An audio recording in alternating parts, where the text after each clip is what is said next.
I'm still here, Hollywood, and coming up on today's episode, she was one of the original stars who helped turn Baywatch into a global phenomenon, an unforgettable lifeguard in red who became a pop culture icon of the 90s. But long before she ran in slow motion on the beach, she stole a scene in E.T., posed for Playboy. She's an actress, a mother, and someone who's lived life boldly in and out of the spotlight. This is Still Here Hollywood. I'm Steve Kmetko. Join me with today's guest from Baywatch, actor Erika Eleniak. If this is your first time watching or listening to Still Here Hollywood, what took you so long? Even if you're a longtime fan, I have a favor to ask. If you feel it in your heart, please like and follow us on Apple Podcasts or wherever you listen to us. Or if you watch on YouTube, please subscribe. And with both, it would be great if you rated and commented on your favorite episodes. Thank you so much. And now, on with the show. Erika, thank you for stopping by. I must ask you, this is a Saturday. What would you be doing if you weren't here? Thank you for having me, first of all. I would probably going on actually, you know what? I probably will be going on a drive later with my daughter today. We'll probably drive out to the beach. She's 19, so we like to listen to her tunes and go driving. We'll see where the road takes us sometimes.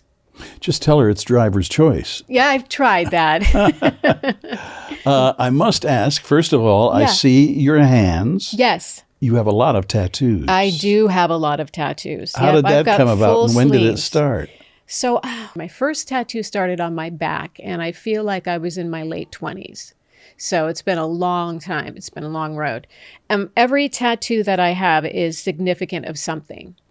So, like, for instance, on this part of my arm, my mom's name, she passed, and her name is Iris. So I have an iris here, and this says free in a butterfly. So yeah, every tattoo has a story, significant of something. Why did you do it? I love tattoos. I love that my body is like a canvas to tell my stories. Just fun. I always thought you're gilding the lily. Yeah, gilding the lily. One of your very first jobs was E.T., correct? Mm-hmm. How did that come about? That's right. I started when I was 10 years old. So I was in an acting class and we were doing a showcase. And I was actually in the adult showcase because my scene partner was playing my father. So we got asked to do the adult showcase. And there was a talent scout for Steven in the audience. And they saw me and asked me to come in and meet Steven. And how did that meeting go? Apparently it went well. It went really well. Yeah, he was really kind and funny and just basically asked me on the spot if I wanted to be in his movie. And I was 12. I was like, okay. Everything I've read about him is that he's exceptionally good coaching, directing children. Yes. Did you find that to be the case? Oh, yeah. Not that you had anything really to gauge it against. Right. But we did, because most of my stuff were all the school scenes. So there were a lot of props, pens and, all the stuff that goes with school. And I remember scented pens were a big thing back then. They had just come out. And I remember Steven testing them and saying, I wonder if they taste good too. And teasing us kids like he would taste the pens. And he just had fun. He had a lot of fun with us. What are your memories from making E.T.? Well, I cried because I didn't want to kiss Henry Thomas. I was very nervous. So I remember Steven coming into the trailer with me and my mom, talking to me for about 10 minutes, saying he assured me it would be a closed set. So like very few people would be there. I remember Henry Thomas was in a girl haters club. So he was 10 and I was 12. I was the older woman. And I think Steven talked with him as well to reassure him. So, and I remember a lot of frogs and just a good time. I was on set for about 3 days and then they extended my filming for another day. So I wasn't there for a very long period. Yeah. Did you rehearse the scene? We did not. The kissing scene? No, it was all improv. In fact, it was Steven who had that That little boy who Henry stands on top of, I remember him just choreographing that quickly. You come on over here. We're going to push you down on the ground, and Henry's going to stand on top of you while he was trying to catch a frog. It was absolutely brilliant, actually. It's a nice movie to have on your resume. Oh, man. Yeah. I was in such disbelief when I went to see the film. I brought my mom and my grandma and my little sister, and my eyes and my jaw hit the ground because we were only told that it was about a boy and an alien. So at 12, you're like, I don't know, whatever, rolling your eyes and no idea what was really happening. So we were given a working title for the film, which was different too. He really kept it secret. So when I saw that film, I was just floored. We had Dee Wallace on Still Here Hollywood not long ago, a couple of weeks ago. And she spoke very fondly of of her memories. Mm-hmm. What memories do you have that stick out? I think having fun with Steven definitely sticks out to me. Just him being around all the kids and making everyone feel really comfortable because I was so nervous. Mm-hmm. And then the kissing scene really stuck out to me because it was a little bit traumatic. So it's something I'll never forget. Well, you grew up in the Glendale area, correct? I was born in Glendale, yeah. Grew up more Canoga Park, North Hollywood, San Fernando Valley. Which, for people who may not be familiar with Los Angeles, is all nearby. Yes, it's all close to each other. Did that influence what you wanted to do? I don't think so, because my mom was sort of the opposite of a stage mother. So I grew up in Van Nuys, actually, and went to school there. And didn't spend any time in Hollywood or sort of, growing up in the scene. I really didn't do that. So I don't think that it did. And then Baywatch happened. Mm-hmm. Baywatch happened right after high school. How did that come about? That was an audition process that was pretty grueling. That was about, I feel like, 6 auditions for the writers, for the producers, for the director. Then it was the networks. So, yeah, that was a grueling process. And then they wanted to see the chemistry between myself and Billy Warlock, who was going to be the love interest for my character, Shawnee. So we had to do an audition to check our chemistry. And, yeah, it was a lot. What would Shawnee be doing today, do you suppose? Shawnee grew up a lot. In the short time that Shawnee was there, I would say she started out a very spoiled brat, a very self-entitled spoiled brat, and she grew up a lot. So I think Shawnee what would Shawnee be doing today? Shawnee would probably still be working in the lifeguard field. She might be a higher up, a senior now. But I think she would still be in a place where she'd be helping people. Mm-hmm. What was the vibe like among the cast and crew in those days? So fun. So great. I mean, it was that's what I miss the most is the camaraderie between the cast and the crew. Just a lot of joking and pranks. And, our cameraman was Uncle Jimmy, and we just laughed and joked with each other all the time and at each other's expense sometimes. But it was so much fun, just a really fun set. First day on the beach, red suit, cameras rolling. There's a sigh.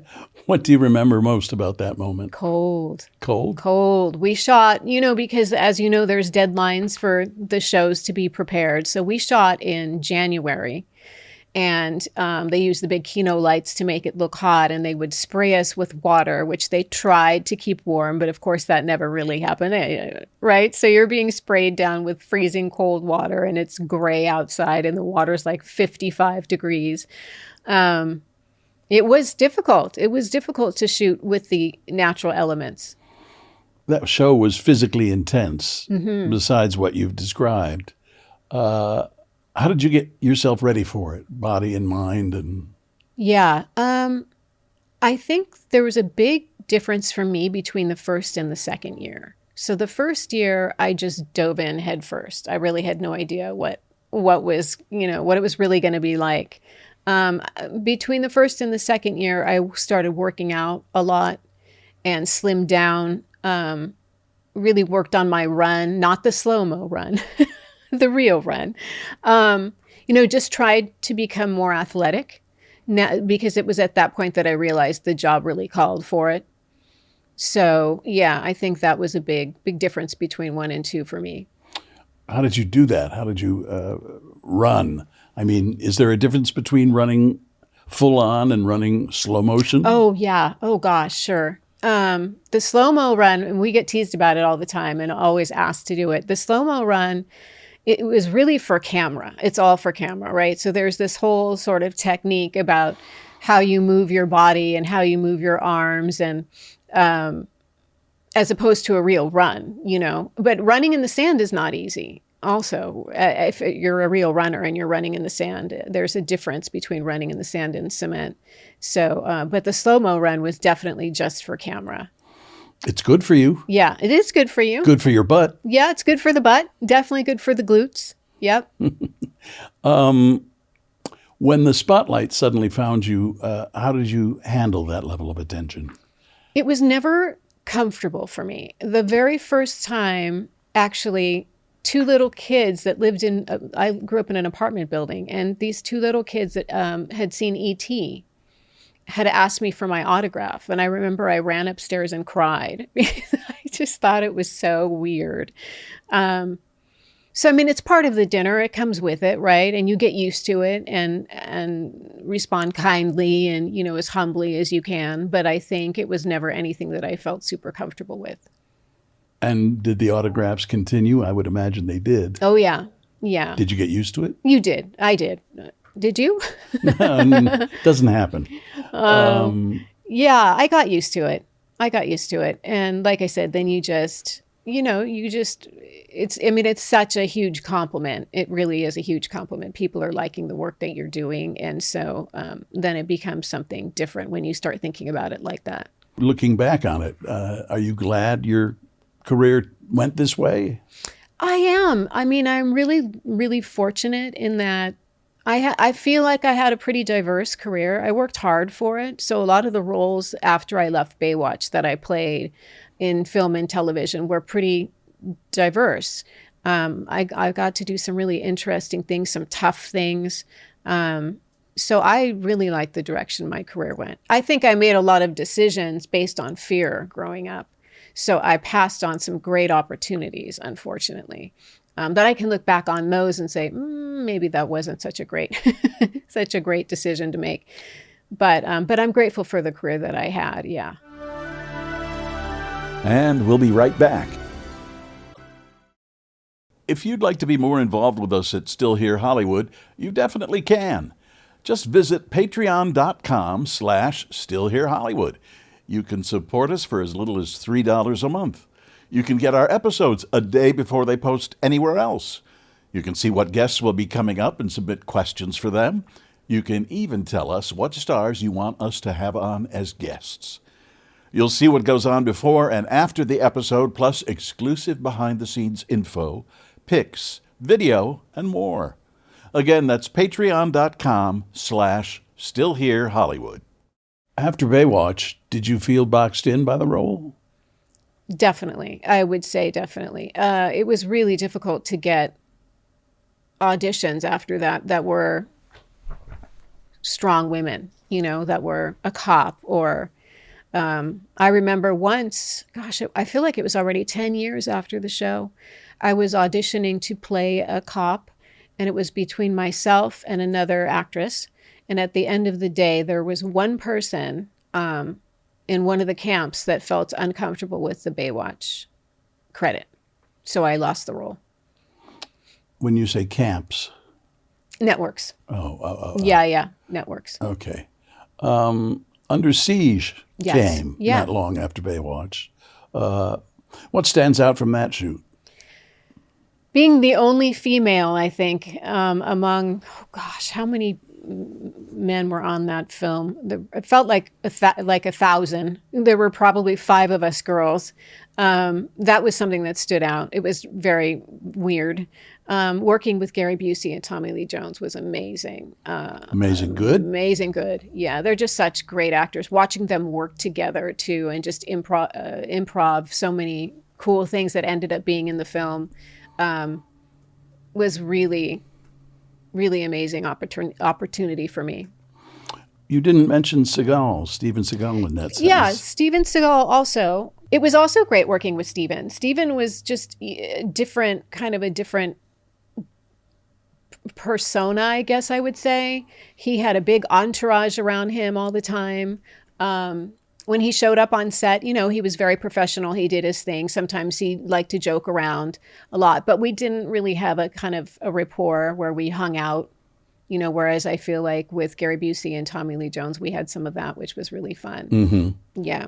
And with Baywatch, do you keep in contact with any of the cast members? Some of the cast members. And it's really funny because none of them were the girls that I worked with. We run into each other at charity events or different what have you, different events. And so I've stayed in touch with Gina Lee Nolan and a little bit with Alexandra Paul, with Donna, with Nicole Eggert. So yeah, it's been really nice. Walking away after 2 seasons. Yes. What went into that decision? The show started out, and most people roll their eyes when I say as a serious lifeguarding show, but it really was. You had the lawyer and doctor and cop dramas. This was one about lifeguarding, which is a serious thing, So we did everything by the book. CPR was by the book. The swimsuits were regulation. Everything we did was by the book. And that's where my heart really was to get my chops in there and really have a serious look at lifeguarding. And I think the direction it took, which was wonderful, by the way, and I take nothing away from it because it made Baywatch what it became, which was eye candy and music montages. And I think for me, I just really wanted to do more serious work. Also, I was not really comfortable being in slinky little bikinis, and it just wasn't my thing. Running around on the beach in a thong was not my idea of a good time.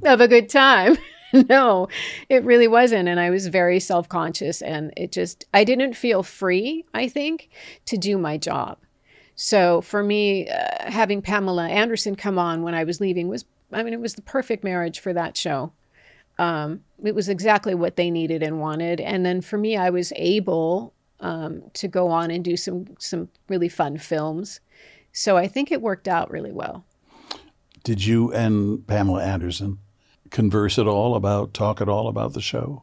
I feel like we've run into each other a couple times over the years, but we really didn't talk too much about the show. We hung out a little bit on set, but there was no sort of handing off of the baton or anything like that.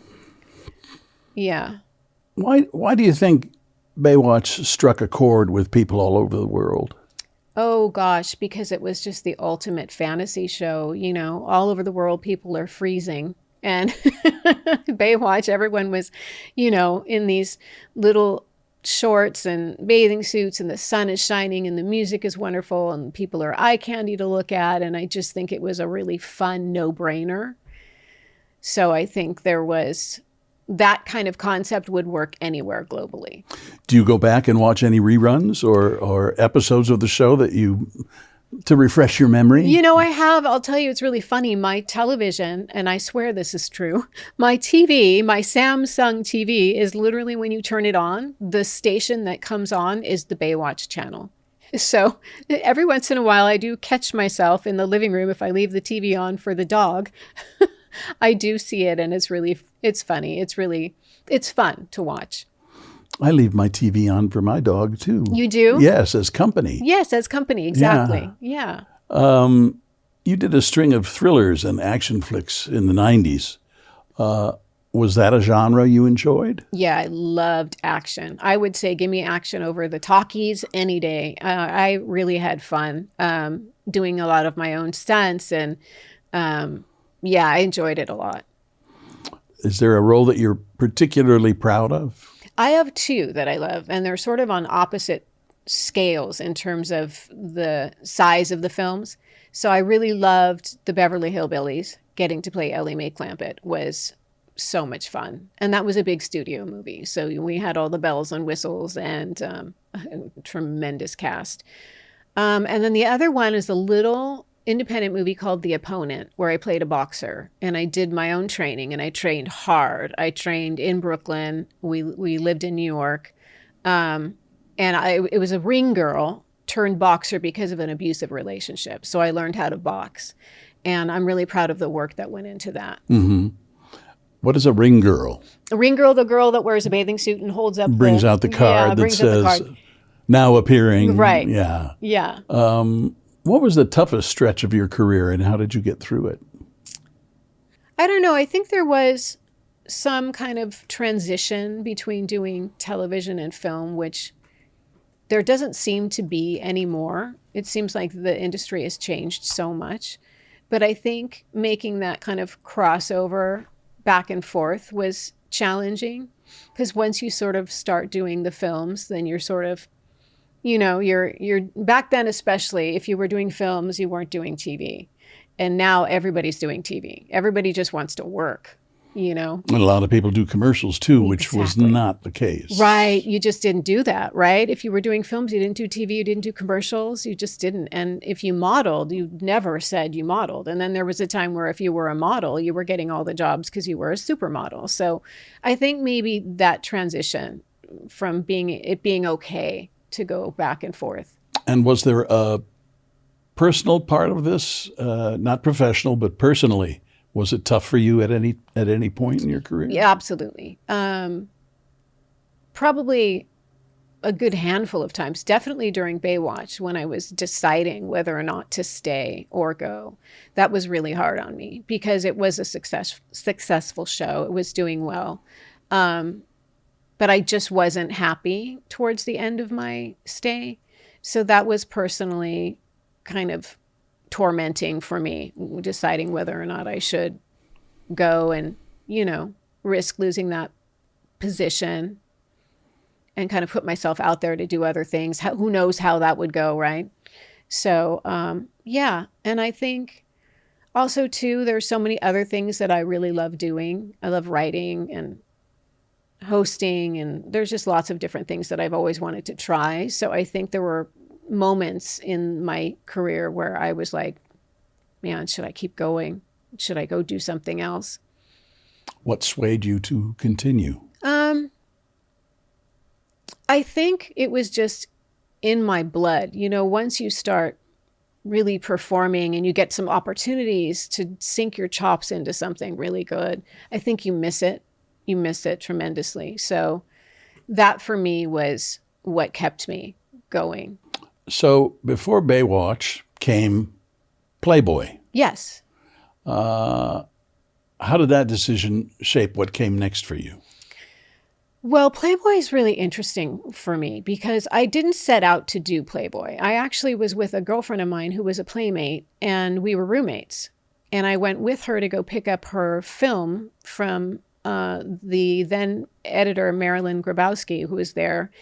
And she and I met, and she said, you should do the magazine. And I was like, I won't do this magazine. I can't do the magazine. I was like, oh my gosh, no way. And my girlfriend was in my ear, and I thought, why not? Maybe it'll be really fun. I was so young. So I did that just before Baywatch, sort of on the heels of Baywatch.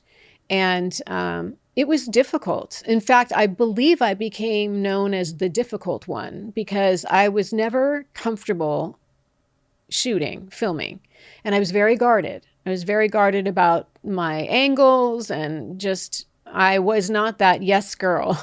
So I actually had another playmate call me up and say, hey, I need some advice. I hear that you're the difficult one. So I was like, oh, okay. Well, I guess I am.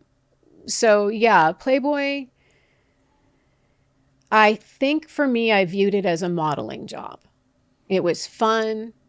I did a pictorial for them. I did some covers for them, but I never looked at myself as a playmate. I was an actress who did Playboy. And so for me, I kind of kept Playboy. I mean, you can't really keep it a secret, and it wasn't what I was trying to sweep it under the rug, but I wasn't advertising it to go to my next acting job, right? Where I feel like some girls feel that Playboy will launch their acting careers. And for me, it was the opposite. You thought it would get in the way, be an obstacle for Really? sure. Yeah, absolutely. And was it? Yeah, absolutely. Sure. How so? Well, I think there's a perception, maybe not so much today. Now, that's the other thing I need to say. I need to qualify. I'm 55 today. I was 18, 19 when I did Playboy. I think the perception is that there's the bimbo that does the Playboy, the bimbo girl, right? That can't walk and talk and Chew gum. Right. I mean, and so I really was, but also at that age, you feel invincible. So even though I knew it was an obstacle, maybe I was going to get through it and it wouldn't be an issue. But I can remember doing a film, actually walking out of my trailer, overhearing a conversation between the director and the DP about how dare I, because I was refusing to do a shower scene when I did Playboy. How dare I not do that scene in the film? Like, who do I think I am? So now what? I owe everybody being naked because I did Playboy. Now that's just my job. So still a little defensive about it, as you can see. Yeah. You have a right. Being labeled a sex symbol can be a double-edged sword, which it sounds like it was for you. Yeah, it was. Definitely. Did it take a while for that to go away, or hasn't it gone away completely? Well, I mean, I've gotten older too, so that the relevance of that diminishes. But I think double-edged sword is a great way to say it. Pros and cons, right? So some of it's fantastic, and it would be a lie to say any different. But there were definitely the other sides of that coin that were hard to get great acting roles and to have respect from people. So yeah, double-edged sword. And I don't think it really ever did go away. I think it just diminishes a little bit. And we'll be right back. Was there ever a time when you seriously considered walking away from the business altogether? Yes, there definitely was. Definitely was. Did that have to do with attitudes towards your work? I think more the business part of acting, I really, really, really didn't like. I love the work itself, but when you think about how much business goes into the work, it's How much business goes into show business? Right. 90%, and you got 10% on stage or in front of the camera. There's just so much of it. And I think it really took a toll on me. It was just, the audition process is not something that I ever got comfortable with. I was really an insecure, very fearful girl. So it's a tough business to be in. That's funny to hear you say that about being a tough business when you had to overcome all this. Yeah. How does someone with that kind of an attitude to begin with go into it? Yeah, not easily. Not easily. And that sort of answers the question, about all the torment and being unhappy, is because there was so much of that for me that made me unhappy, really made me unhappy. So there was a lot of push-pull. Had you not gone into acting, what would you have done? Gosh, there were so many things. I was such a weird kid. I mean, I wanted to be a parapsychologist. I loved paranormal things. A child psychologist. I really loved the idea of counseling or being a therapist, and I love kids. So maybe something like that. Mm-hmm. You've been open with today even with your struggles with body image and eating disorders. What happened to help you turn that corner?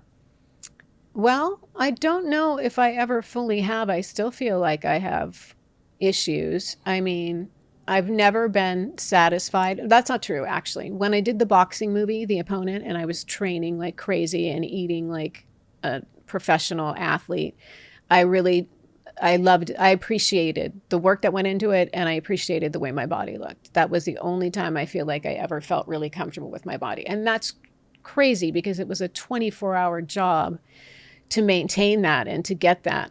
And I would not want to do that today. There's just, it's not worth it to me. Mm-hmm. Yeah. But I think even today, there's still times I look at myself and say, oh, I wish this was like that. Or, I don't think I've ever felt 100% comfortable in my skin. I'm much more comfortable in my skin today, older, than I was when I was younger. What advice would you give someone?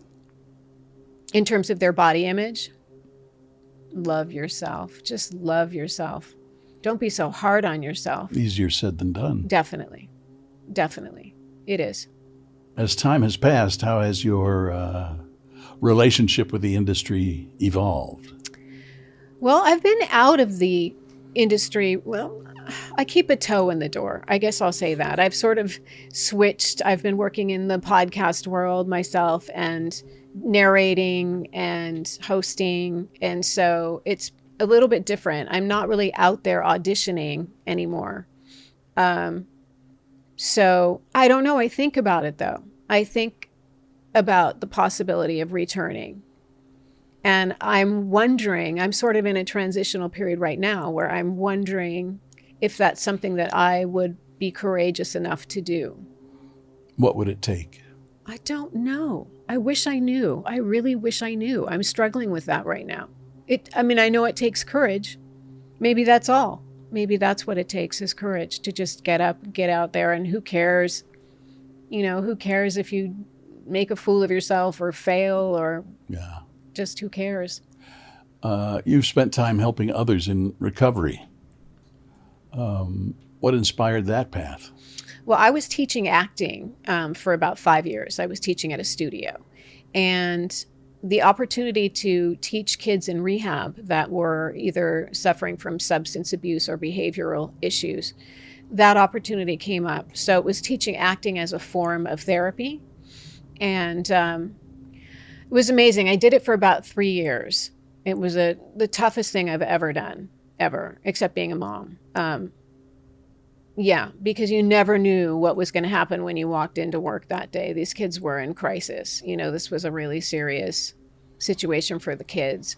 So here I come with my monologue book, and, the kids would like to tell me to take the book and stuff it. But it was really fulfilling when you could reach the kids and get them to open up. Did you go through any formal teaching or training for that? No, I trained my whole life as an actor. I've trained with different coaches and classes and things. I've always kept myself studying. But to do that, no. So I went in as an acting teacher and not as a therapist. And when I went in, there were always 2 therapists present. So it wasn't really set up that way. Right. Yeah. What have you learned from it? Oh, my goodness. How important, and this is going to sound lame because, of course, it's the most important job of all, being a parent, but how important your actions as a parent and your walking your talk as a parent, how important those things are.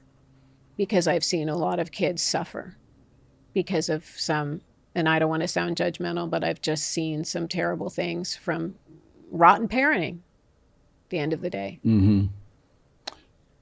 Did it teach you a lot in terms of how you relate to your daughter? Absolutely. Absolutely. Listen. It's so important to really listen, because we can talk and talk at our kids, but to really listen to what's being said and take it in. That's something that I learned definitely from working with the kids. Listen carefully. What does life look for you now? Are you still drawn to acting, or have other passions taken the lead? It's interesting. My daughter left for about 5 months. She left the nest, and I was devastated because she and I are besties. And so I was really left to figure out what on earth to do with myself. And then she came back after 5 months. So it was sort of a whirlwind, and I'm so happy she's back home now. But it sort of opened a little window for me to figure out what on earth I want to do. Like I said, I had my own podcast, and I did that for a while, and I narrated a fictional murder series, which was really fun. I'm loving that world, But I'm thinking about returning to acting. I'm just thinking about it. It's just a thought right now. And I don't know. I just don't know if there's Put it anything out left. there. I'm putting it out there. It'll be interesting to see if I do have anything left in me. And I think maybe I do. So What kind of roles would you look for? Or would you take anything that came along? I definitely don't think I would take anything. I would have to be right for it, for sure. It would have to be something that I was right for. Strong women, for sure. What's holding you back from that decision? I think at this point, honestly, fear. For sure. Just fear. And also to the whole business part of it again. That's not something that I ever found peace with or made peace with. So it's that. I can get over walking into a room, but it's the whole business part of it that's just a big part of it. It just is. Do I want to sign up for that again? Outside of acting, what's something that you've picked up over the years that brings you joy? I love being outside. I love nature. I just feel so close to the universe, spirit, when I'm outside. So I would say spending time outside, walking, reading. I like solo activities. I'm pretty much a recluse. Are you? Yeah. How come? I don't know. That's interesting because I don't feel lonely, but I'm definitely more of a reclusive person. I'm not super social, and I don't know if it's on purpose. I'm not sure. Well, I'm kind of that way too. I don't like to be out there all the time. Yeah. I like my privacy. Yes. My space. Yes. Which sounds so hokey. No, but I'm with you. I feel the same way. What first lit the spark for acting? When I started acting, actually, my dad wanted to be an actor. He followed in his older brother's footsteps, who was an actor for many years, Eddie Carroll. He was actually the voice of Jiminy Cricket. And so my dad wanted to act. Excuse me, Jiminy Cricket? Yes, since 1973, he was the voice of Jiminy Cricket. And my dad came out here from Canada to become an actor. And he ended up dating a lady in a film company. And whenever they needed extras to do like the training films for commercials, they would put my sister and I in. And it was really my dad. He just said to me, do you want to try this? And I was 10. So I was like, okay, why not? And it just stuck. It just stuck. I started out with theater and did a lot of theater around here, Studio City, and did some commercials. And then got into a modeling agency. I actually started modeling before acting. And I guess it just stuck. Would we know your father's voice? Not my dad's voice, but my uncle's voice you would know if you hear Jiminy. Oh, really? Yeah, definitely. What moment in your life really showed you just how resilient you are? Being a single mom.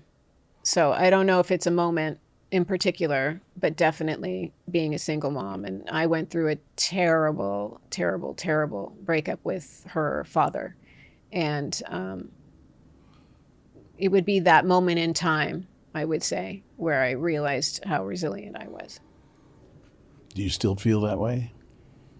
I do. I think it's my strength. It's my strength. If you ask me what I think It's your superpower? It's my superpower. I was just going to say that, I swear. Yeah, it's my superpower. When people look back on your work, on your journey, Yeah. if given reason to, what do you hope they remember most about you? I hope that maybe I could be seen as a diverse actor, that I did a lot of different things and took different risks. Because I got a chance to do that. I got to play a cop. I got to play a boxer. I got to play, the fluffier, more sex symbol roles. And so maybe just for the range, that would be nice. That would be really nice. It'd be a great compliment. How will you look back and remember? What will you remember? What a wonderful, long journey it's been. What a wonderful, long journey. I'm still looking back at it, sort of dissecting pieces of it and right now. And it's interesting how fast time flies, I'll say. The older you get, the quicker it goes. Oh boy, isn't that the truth? Yes. If there's one big misconception about you that you would go back and change if you could, Yeah. what would it be? I think the whole bombshell bimbo sort of tag. Perception. Yes. Yeah. I would definitely change that. And I would not do Playboy again. You wouldn't? No, I wouldn't. I have a daughter, so that really changed my perspective. I would not. And it's no judgment. Oh my goodness. So many of my good friends have done Playboy, and it's not about morality or anything like that. It was really about the sort of the obstacles that it created for me. And also too, I feel like sharing your body is a private thing. It's just it's a private matter, with the people that you love. Some of them, not all of them. Yeah. And, if my daughter wanted to do Playboy, I would support her in really whatever she wants to do. That'll make her happy. But I would have a lot to tell her about that journey. Could you share any of that with us? I don't think you get the same level of respect. I think even today there are famous film actresses, without naming names, who are proud of the fact that they haven't ever done a topless scene, or, there's a stigma to it. There's definitely a stigma, and it creates a lot of pain. It did for me. I'm sure there are girls that would hear me speaking right now going, boo, This was just my experience. And I think it created a lot of obstacles and a lot of pain. And I would not want my daughter to go through that. Did your family discourage you from doing Playboy? My mom tried. She knew me, though. I was so headstrong. My dad was very supportive. My mom she ended up being on board, but she definitely tried to persuade me not to do it. But you weren't about to hear I her. wasn't listening. No. No, I was a kid. Yeah. You've worked as a recovery counselor. We touched on that. So if Hollywood were your client, what kind of pep talk would you give it? Oh my goodness. That's a great question. What pep talk would I give Hollywood? I would say to relax a little bit. Chill. Just chill. Don't be so uptight. Yeah, I think that would be it. Just chill. Is there a role that people always swear you played, but you didn't? There was a movie called The Chase, and I did a movie called Chasers. And I've literally had people say that, you were in The Chase. You definitely, because there was oh my goodness, who was the wonderful actress that was in there? Oh, I can't remember her name now. I feel bad. But there's another young lady that was in The Chase that I've always have people say, no, it was you. And I'm like, pretty sure it wasn't, but. If you could hit rewind and relive just one day of your career, what would it be? I remember it, actually. It was a movie called Caught in the Headlights with Kim Coates. And Stacy Keach was in that movie. And the work was just, I'm really proud of the work in that film too. And there was a day that we had filming where it was just really intense work, and it was strong, and it felt amazing. One of the best experiences I've ever had. Do you have it on tape? I do. But it's VHS. Well, forget that notion. What are we going to do now? What's the wildest fan moment you ever experienced? Oh my goodness.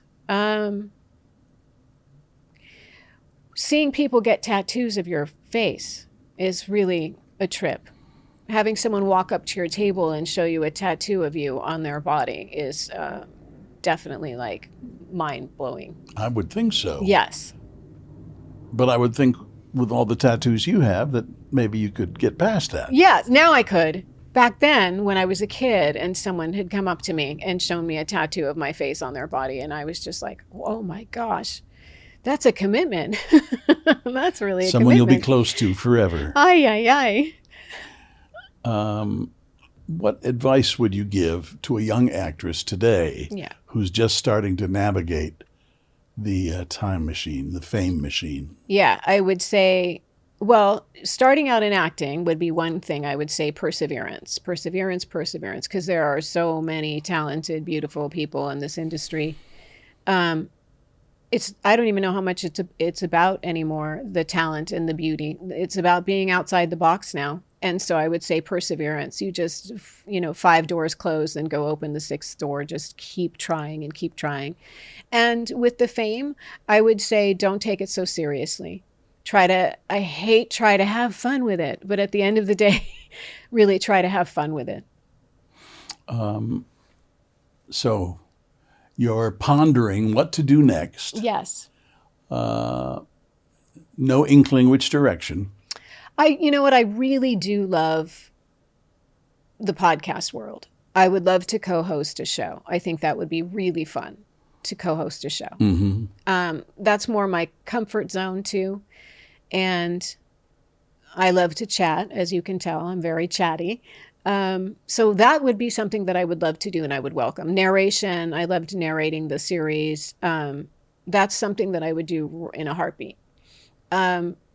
Like I said, with the acting, I don't know. If an opportunity fell in my lap, that would definitely make the decision easier than me sort of calling up the agent and saying, let's dive back in, And how it'll be received, not knowing how it'll be received. That's right. Say, is there a costume or a keepsake, something from the past that you've held on to?